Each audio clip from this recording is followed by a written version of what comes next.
सर्दियों की वो रात थी जब धुंध ने पूरे गांव को अपनी लपेट में ले रखा था।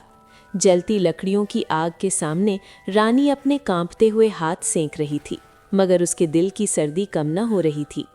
बावर्ची खाने में धुआं, आंखों में जलन और कानों में सौतेली माँ की कड़वी आवाज़ गूंज रही थी। वही हाथ जो दिन भर काम करते रहे, इसी घर में उसे बोझ समझा जाता था। भूखी नींद, खामोश आंसू और सब्र की एक आखिरी डोर। रानी ने आसमान की तरफ देखा और दिल ही दिल में कहा, ए रब, क्या सब्र करने वालों के लिए भी कभी सुबह आती है? सर्दियों की सुबह थी। गांव पर गहरी धुंध छाई हुई थी और हवा में ऐसी ठंड थी जो हड्डियों तक उतर जाए। रानी बावर्ची खाने में बैठी थी। कच्ची दीवारों से सर्दी रिस रही थी और मिट्टी के फर्श पर नंगे पांव रखने से उसके पैर सुन्न हो चुके थे। उसने पुराना सा शॉल कंधों पर लपेट रखा था, मगर वो भी सर्दी के आगे बेबस था। चूल्हे में लकड़ियां जलाकर वो पराठे के लिए आटा गूंद रही थी। लकड़ियां गीली थीं, बार बार बुझ जाती थीं। वो झुककर फूंक मारती, धुआं उसकी आंखों में जाता, मगर वो खामोशी से आंखें पोंछकर काम करती रही। बावर्ची खाने के बाहर गर्म और आरामदेह डाइनिंग रूम में सौतेली माँ और दोनों सौतेली बहनें कालीन पर बैठी थीं। अंगीठी जल रही थी, चाय के कप हाथों में थे और वो आपस में हंस रही थीं। अचानक सौतेली माँ की करख्त आवाज़ गूंजी, अभी तक नाश्ता तैयार नहीं हुआ? हम यहाँ कब से इंतज़ार कर रहे हैं। रानी ने आहिस्ता से जवाब दिया, अम्मा, लकड़ियाँ गीली हैं, बस पराठे लगने ही वाले हैं। बहाने बंद करो, बड़ी बहन बोली। हमें भूखा रखकर तुम्हें क्या मिलता है? रानी ने सर झुका लिया।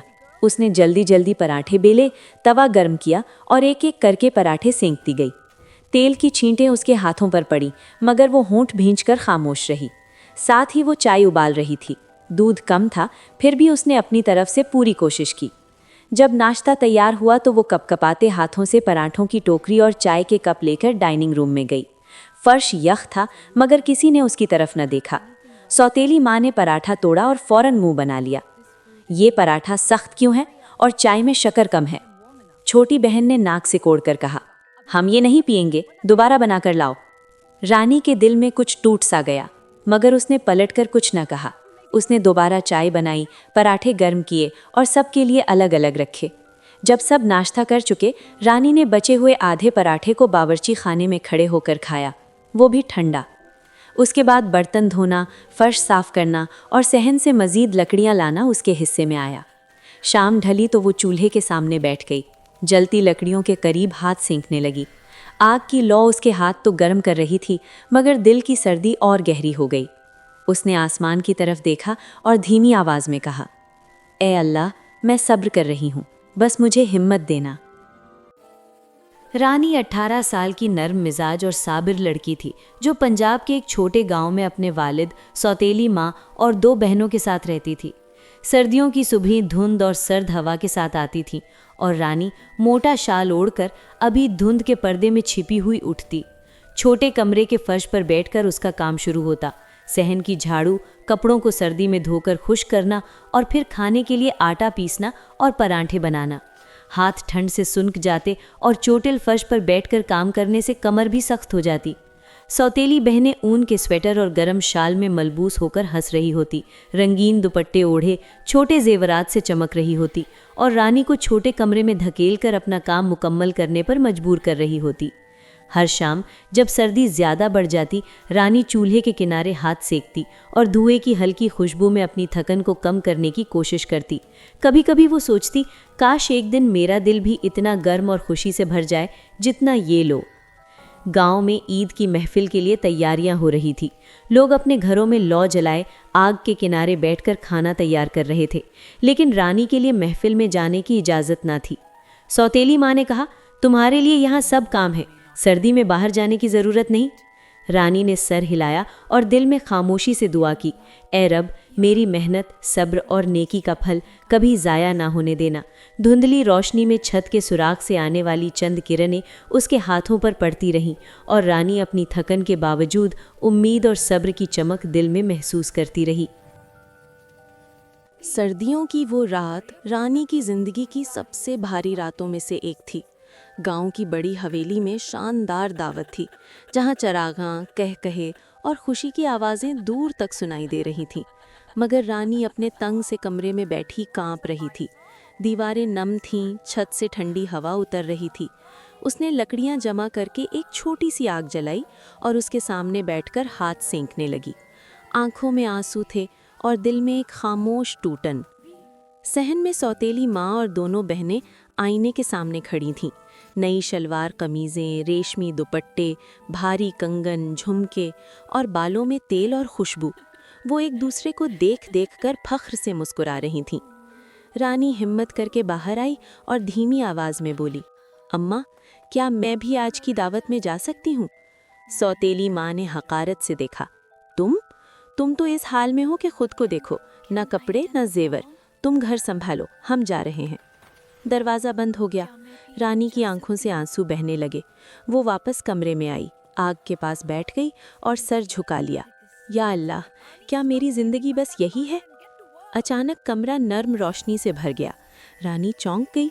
उसके सामने एक नूरानी परी खड़ी थी, सफ़ेद लिबास में, चेहरे पर सुकून और आंखों में शफ़क़त। परी ने नरमी से कहा, रानी, तुम्हारा सब्र और नेकी रब तक पहुंच चुकी है। आज तुम भी इस दावत में जाओगी। उसने रानी को एक छोटा सा तावीज़ और एक चमकती हुई अंगूठी दी। ये तावीज़ तुम्हें शाहज़ादी का लिबास देगा। बाहर एक जादुई बग्घी तुम्हारी मुंतज़िर है, मगर याद रखना, आधी रात से पहले वापस आ जाना और ये अंगूठी मत खोना। एक लम्हे में रानी का सादा लिबास बदल गया। वो एक खूबसूरत नफीस गाउन में थी, भारी मगर बावकार जेवरात के साथ। बाहर वाकई एक चमकती हुई बग्घी खड़ी थी। रानी की आंखों में हैरत और शुक्र था। अगले ही लम्हे परी गायब हो गई और बग्घी रानी को बड़ी हवेली की तरफ ले चली। बड़ी हवेली रोशनियों से जगमगा रही थी। हर तरफ मेहमान, कीमती लिबास, कहकहें और मौसीकी। जैसे ही रानी बग्घी से उतरी, हर निगाह उस पर ठहर गई।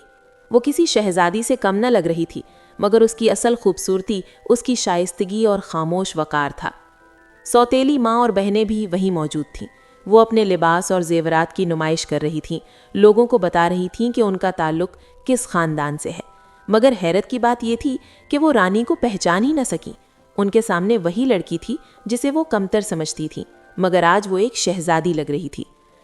इसी दावत में एक नौजवान लड़का मौजूद था, बावकार, खुश अखलाक और शरीफ।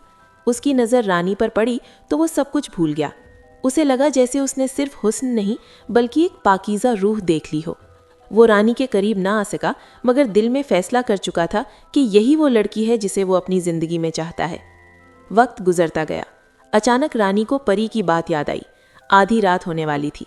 वो खामोशी से बाहर निकली। जल्दी में उसके हाथ से अंगूठी फिसलकर ज़मीन पर गिर गई, मगर वो लुक न सकी। जैसे ही वो बग्घी में बैठी, जादू खत्म हो गया। अगली सुबह वही नौजवान लड़का अपने वालिदैन के साथ रानी के घर आया। उनके हाथ में वही अंगूठी थी। उन्होंने कहा, हम उस लड़की को ढूंढ रहे हैं जिसका दिल उस अंगूठी जितना साफ है। हम उसके लिए रिश्ता लाए हैं। जब अंगूठी रानी की उंगली में फिट आई तो सौतेली माँ और बहनें हैरत से खामोश रह गईं। जो रानी को हकीर समझती थीं, आज उसी के लिए शहजादे जैसे लड़के का रिश्ता आया था।